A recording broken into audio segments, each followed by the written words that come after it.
আজ শুরু হচ্ছে পঞ্চম পর্ব।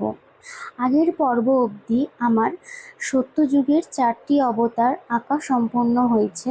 তোমরা গিয়ে দেখে আসতে পারো ভিডিওগুলি। ত্রেতা যুগের প্রথম অবতার হচ্ছেন বামন অবতার। সেই সময় রাজা বলি নামক একজন অসুর যজ্ঞের মাধ্যমে পুরো ব্রহ্মাণ্ড জয় করে নিয়েছিলেন। এমন সময় শ্রী বিষ্ণু ব্রাহ্মণ রূপ ধারণ করে বামন অবতার হয়ে রাজা বলির কাছে কিছু জিনিস চান। তিনি বলেন যে আমি আমার 3 পায়ে যেটুকুনি জমি মেপে নেব সেই জমিটা আমার।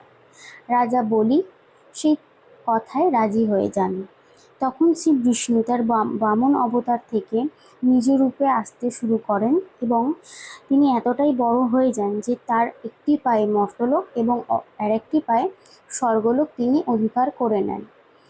তিনি আরেকটি পা কোথায় রাখবেন তা জিজ্ঞেস করাতে রাজা বলি তাকে বলেন যে আমার মাথায় রাখুন। তারপর থেকে তিনি পাতাল লোকের রাজা হিসেবে গণ্য হন এবং তিনি 7 চিরঞ্জীবীর মধ্যে একজন চিরঞ্জীবী। আজও তিনি জীবিত আছেন এমন মনে করা হয়। দক্ষিণ ভারতে এই দিনটিকে ওনাম উৎসব হিসেবে পালন করা হয়। আজও ওই দিনে মনে করা হয় যে রাজা বলি পাতাল লোক থেকে মর্তলোকে আসেন। আজ এই অবধি।